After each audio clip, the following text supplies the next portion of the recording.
Hello, my name is Marcus and welcome to Tabletop Reviews, where today I'm having a look at Finspan, the latest game in the Span games. I've gotten hold of Wormspan earlier this year, not too long ago actually, and now I've gotten hold of Finspan. Wormspan left my collection because I did not feel like it was any good and constantly thought, why am I not just playing Wingspan? Can Finspan improve upon that, or does it leave me wanting more? Let's first have a look at how it's set up and how it's played. Alright, let's go for Finspan here. Just to the side, a couple of rules here. Fun fact, they call the automa in this one Nautima, because nautical is something to do with under EO. Okay, these are used. You have this nice little bag here anyways, and I'm just going to take out one player sheet. Each person will of course be getting a player sheet here, so just fold that out to show you here. Each player will be getting a sheet like this. We've got 3 rows going down and split it into 3 different sections. We'll get into that in just a second here. Alright, this one here, this bag here, contains, first of all, this thing, which I will explain with it, and also just some player aids if you want to use them. I'm not going to be using them just for the setup, but they are there if you want to. And each player will get this one, of course, and you also have this thing here, which on side A is achievements, which is basically round end goals. This is the side A, which you will use for your first game, where it's predetermined sides. On side B, you have 3 empty sites where you will use. Just a second here. These are just some components that you will. That you'll put sort of to the side so that there is easy access. But here are the things that you put down, so you can sort of put them down on these 3 boards, and now you have some more specific things for more advanced games once you've learned the game a little bit more. But for now, let's flip it to side A. Alright, besides that, this platform, you will also be needing some divers in your color. You get 5, is that? No, 6. Having these all in one bag is probably a bad idea, but maybe not. Who knows? Who cares? Who cares? Who cares? Luckily, this one didn't fall on the ground. But yeah, 6 sort of little tiny, nice divers put to the side here. Now let's get into the cards. So these here, they're double-sided. Fish on one side, egg on the other side, just so you know. All right. Let's bring out the cards. So here you have a bunch of cards, and one thing to note is these that are a different color, as you can see, to these here. So these are the cards that are used all throughout the game, shuffled up and put in a pile in reach of everyone. You can't see it on camera, of course, but there's a pile up there somewhere. Whoopsie. Okay, so these are sort of Nautima cards, these here, so I'm obviously not going to be using those. But you have these starter cards where each person will receive 2 of them, and each person will also be receiving 3 regular cards. And you flip them out, and you keep them here to the side, because your hand is always open in this game. Everybody sees what everybody has. And let's have a look at a card here to just quickly explain it. So over here you have the cost in other cards. So these blue square symbols, rectangular symbols actually, are how many cards you'll pay out of your hand to play it. These are the areas that they can be in. There are 3 different ones. Let's just bring this one out to see. Which is, what do they call it? Does it say it anywhere? No. But that's whatever. Then down in here you have the size of it, the points it give, and the size of it here. And sort of details indicate whether it's a small, medium, or large fish. Just to show you the 3 different tails right here. So small, medium, and large fish here. And of course, as I said, the amount of points that they score. And the fish itself, the name of the fish. A random symbol, which currently doesn't mean anything. But I have supposed the expansion will come. A fun fact about the game, this thing, and then whatever it gives. Here, this is a when played action, giving you these 4 things. This is a if activated power, so this brown one, We'll talk about how those work in a minute. And there's also, if I can just find one of those, hold on, right here. Ah, God damn it. Yeah, these yellow game end scores, which they have a condition, scoring a bunch of points for different reasons. Anyway, here is your board. You're starting off with 3 different fish that are, they count as a fish card. You also have 2 areas for eggs, where you will be starting with an egg. So on your turn you can commit 2 actions. You can play a card or you can dive, and you can dive down each of these 3 rows. So up here there's a little row for, you place it up here and you can just about see it. Shall I just show you a little bit closer? Up there, that means playing a card. Let's say I wanted to play this smooth chick lanternfish. So it can be placed in either of these regions, which is the top region or this middle region. Now it doesn't have a color to the side, which this one has. It has this color to the side. And each of these rows also have a color. So this fish has to go in the middle row somewhere. It then has to go on the top here for other reasons. Oh, by the way, I completely forgot to put in your starting fish here as well. But this one can be played any of these. That's 4x3, so that's 12. Yeah, 6, 3, 6, 9, 12 areas that this one can be played in, and you decide. Now, one important thing to notice: each space is split in. So you can see down here, you have sort of the midnight zone, which is these areas here, and as long as there's a fish in this area, you get to draw a fish when you dive down here.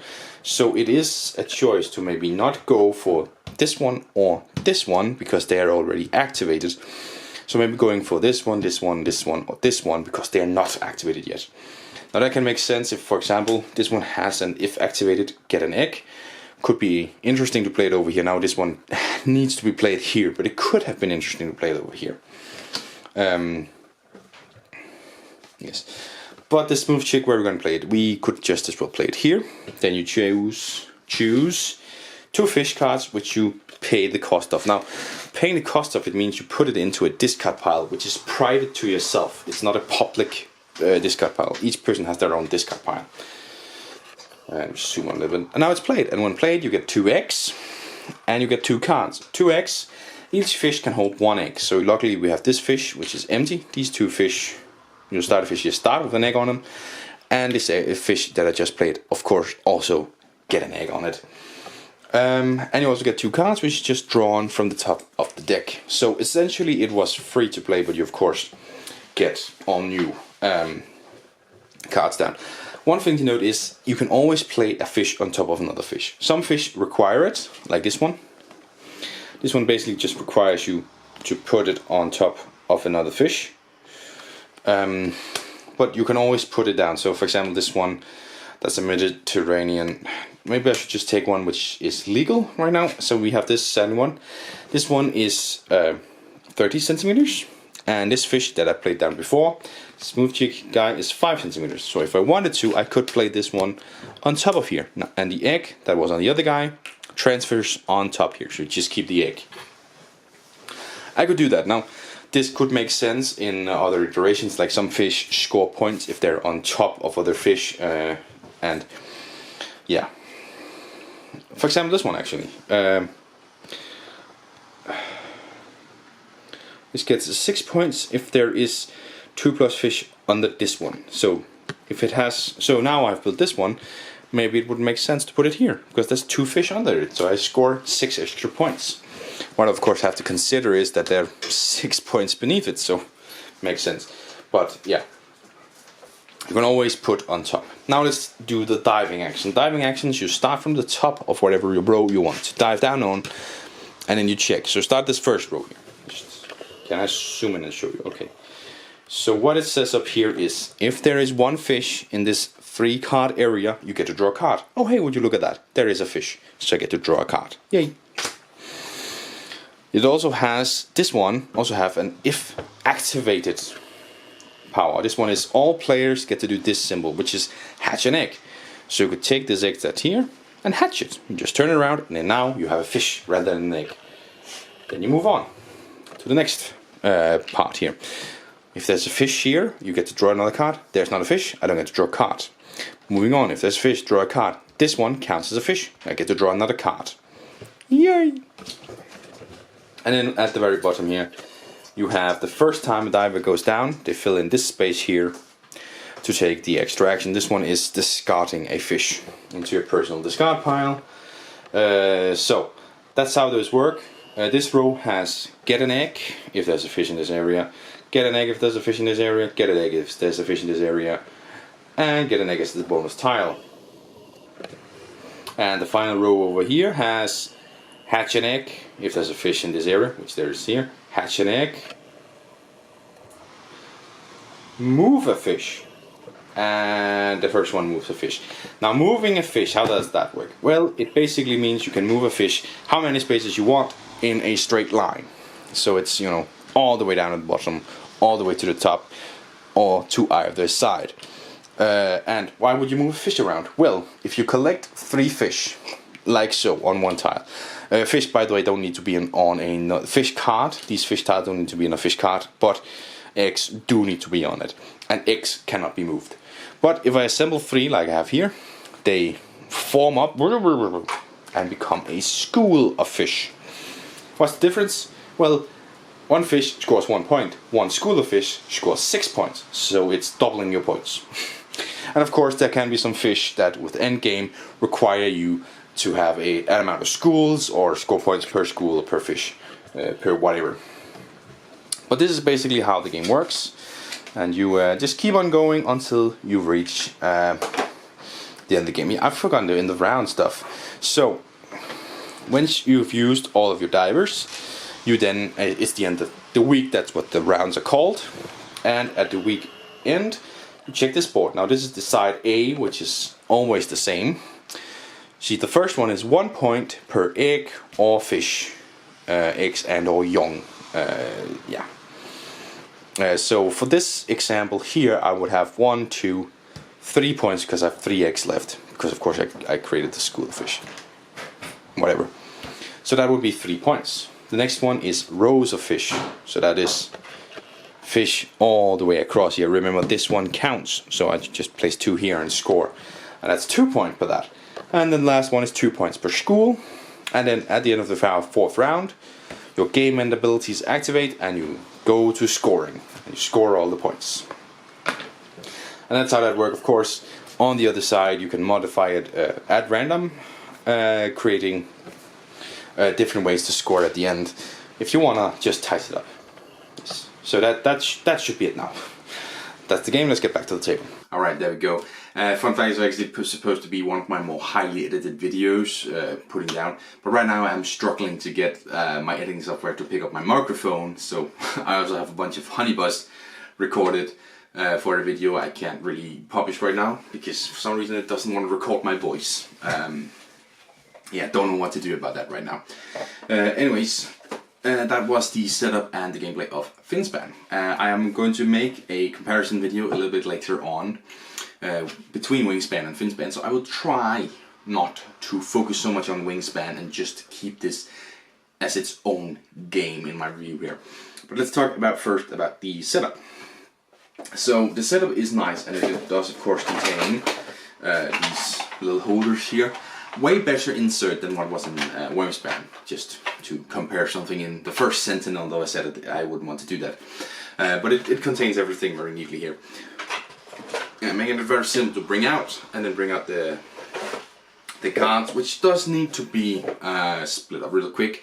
But one pile is a lot smaller than the other pile, so it's not like a big shuffling work. It's fairly simple to get through, and shouldn't really be a bother too much. And then you have your own private little board, and of course the schools, your divers, fishermen and stuff. That just needs to be real quick distributed, but there is not a lot of moving parts, so it's a fairly simple... Did you say anything? Fairly simple setup, and shouldn't worry too much. The gameplay itself works fairly simply in terms of either you play some fish or you dive down either row of fish, activating whatever abilities are down there. Don't compare it to Wingspan, where you can play birds or activate actions from 3 different rows. It's difficult not to do it. I really like the way that you can put it, you know, of course they have a depth requirement, some of the fish, but the fact that you can basically just put them wherever is very nice.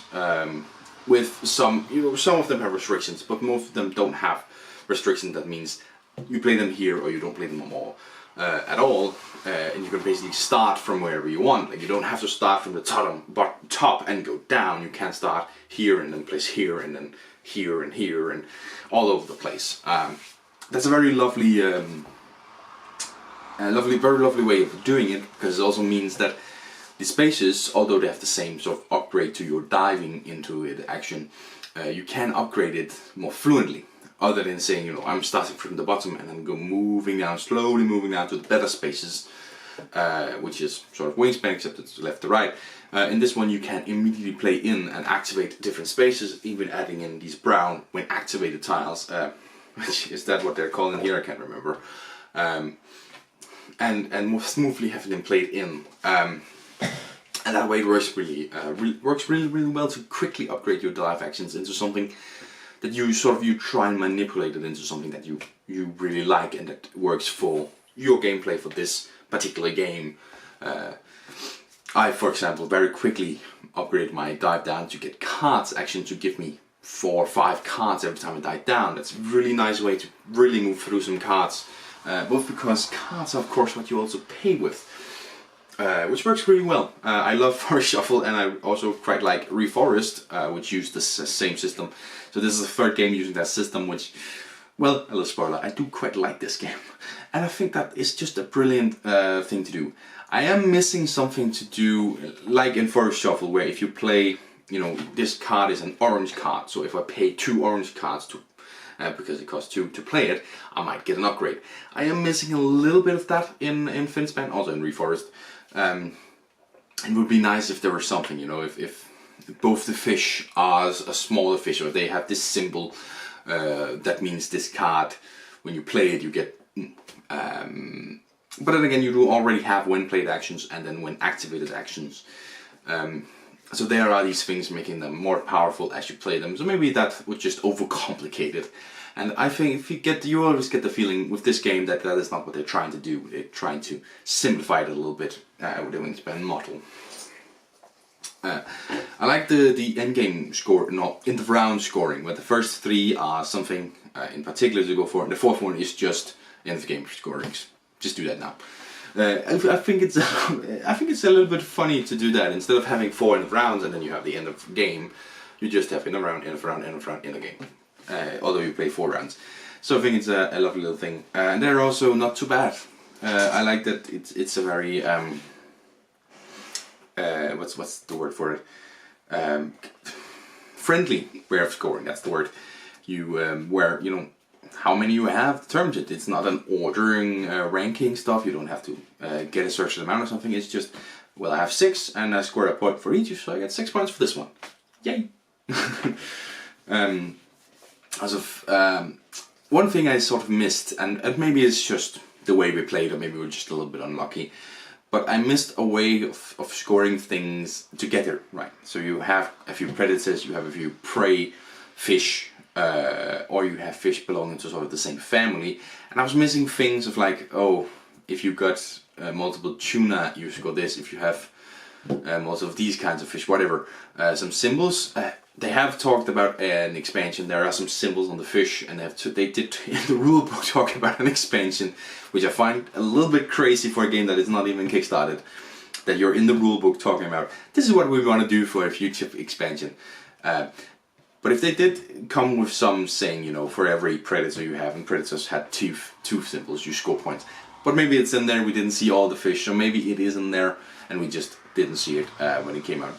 I don't like that you're forced to play with an open hand. I like that it maybe suggests play with an open hand, help each other, but don't like that it says directly in the rule you play with an open hand. Sometimes you would like to play with a closed hand, so people can't see it. And also the starting cards, like there's some specific starting cards. I'm a little bit twisted on it. On one hand, I think it's hard. I think it's a fine idea to give you something that should supposedly be an easier fish to play, and therefore getting you started in a good way. On the other hand, I do think it's unnecessary, because I didn't really think that the starting fish compared to the just normal fish in the normal deck were easier to play or easier to understand, or made life easier for you. So I didn't really see a point in that one. I would just, same background, shove them up, and then do something like the quick start that is in Wingspan, just to compare it again. So I'm a little bit, but at the same time, it is this thing of giving you some starting fish. There is a point to it, isn't there? Maybe I just can't see it. So I'm a little bit split on that one, to be honest with you. Now the thing of the eggs and hatching them and then creating schools of fish, I like it in the sense that when you play them cards, sometimes it's just, when played, do this. You get 3 actions, move twice and hatch an egg or something. And that works well in also playing a fish that maybe upgrades your action or scores 5 points at the end. That's nice. The fact that you have 2 entire rows dedicated to just getting eggs and then hatching eggs and then moving them around to try and create these schools, it's a little bit more annoying. And especially when the starting round goals are create fish, create schools, get as many points for schools as possible, that kind of stuff. I am left with the feeling that you've tried to really squeeze this in. It was something that more predators wanted to eat these fish, and the smaller fish needed the eggs because you pop out from the eggs or something. Then maybe I would like it more because you're really using it in playing down these cards. But it's not really used to play the card that much, at least. And again, maybe this is just our experience. We didn't get the right combination of cards. But in the experience we've had here, it's not used that much. It is used a little bit, but not that much. It is just a focus on these schools, which is just a ridiculous way to score some extra points. And it feels a little bit forced in there on some points. So I would probably like it if it was used more as a proper resource and you have to think about it. But there are some cards that have in-game scoring goals determined through some of these, eggs on an egg on this one, or things like that. So, yeah. But I think that's the gameplay. Let's talk about components. And components are mostly cardboard. The cards are very nice. The art in this one is fantastic. Really vibrant and colorful, like you would expect the sea to be. The cardboard tokens are fine. They have good thickness. They are quite distinct from one another, both in color but also in sort of the shape of the things that are on them. Like, you are not going to misunderstand a single fish for a school or a single fish for an egg. You know what you have. Very distinctive in that sense. So that's very nice. The end of round, end of goal little sheet that you get, it feels a little bit flimsy. I will say that feels a bit flimsy and just a little paper plaque. But other than that, the component quality is pretty good. I mean, Stonemaier makes some good products. Now let's talk about theme. So, is the theme there? You are diving down, they're using thematic language, you're diving down, you're discovering marine animals, this kind of stuff. I do think it is there in a lot of the actions with the fish that are down there. The predators do usually eat other of your fish cards. The fish belongs certain areas. But I don't feel like it is as thematic as, for example, Wingspan. Just to bring in a comparison, I think a lot of the choices in Wingspan really works because it's birds and it makes sense. An egg disappears, a bird appears. That makes sense. What they eat makes sense. The place they live makes sense. How they interact with other birds, it makes sense. And I really do feel like I'm trying to take care of this bird sanctuary. In Finspan, yes, they're using this thematic language, and it is nice to see a lot of the cards, the way that they're played, the way that they work, does sort of make sense to real life and to what I've seen on the nature documentaries. But overall, there's a little bit of lag. Like, diving all the way down to the bottom, you don't do that. That's not how you discover marine animals and stuff. So there is a little bit of disconnect in what they're trying to use as thematic language. But the theming is nice, it's sort of there, and I won't complain about it. Is this game standing correctly? Yeah, I'm getting confused with this one. Whatever. So, not as thematic, but still decently thematic and nice. Maybe an expansion will work, whatever they're making. I think that's ridiculous. So, what am I at? Does it lie to you? 1 to 5 players, 10 and up, ages 10 and up, 45 to 60 minutes. So yeah, that 60-minute mark is if you're 2 players, but just like Wingspan, the more players you are, the longer this is going to take, and you could end up playing for 2 hours.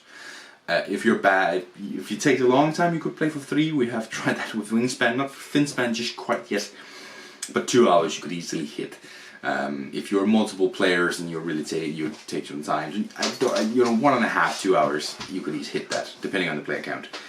Speaking of the player count, I don't play solo as always, but it works pretty great at 2 to 5 players. I will say the randomness of it maybe makes it more interesting to play at a higher player count than Wingspan, because Wingspan you have 3 cards out that you choose from, and in a higher player count game, you could see a card that you really want, but it could be taken 5 times over before your turn. That doesn't happen in Finspan, so you don't really get that thing of like, oh, I want that card, I took it, You don't really get that because you can't see the cards that are rhyming. So, in a sense that works, but I would probably more recommend Finspan just with Wingspan at 3 or 4. That's probably where I would recommend both games, honestly. Ages 10 and up, this is supposed to be made a bit more simple, and I think in a lot of ways it sort of is. I do think maybe the hatching of the eggs moving around the fish can be a little bit like, but other than that, it has been made more simple and easier to follow. So maybe you can go 10 or a little bit younger than that. So that is does it lie to you? So my final score, what will it be? Well, I do like this game. I think there is a few flaws and maybe a few things where maybe they needed to emulsify Wingspan a little bit, or they needed to ignore Wingspan a little bit. They're on the balance of that. I do feel like this game was made bearing in mind of Wingspan, and maybe that is a detriment for it. But I still like it. It is an enjoyable game. I would absolutely play it. And when playing it, I'm not sitting there going, why are we just playing Wingspan? We are playing an individual game that is quite nice. I'm giving it a 7, and that sounds a bit low when I say it. But 7 is not low, and it's not terrible. It is a good game, and my wife has told me that we are keeping it. So, we are keeping it. I want to as well, so that's lucky enough for that one. But that is Finspan reviewed. Thank you very much for watching, and I'll see you in the next one. Bye!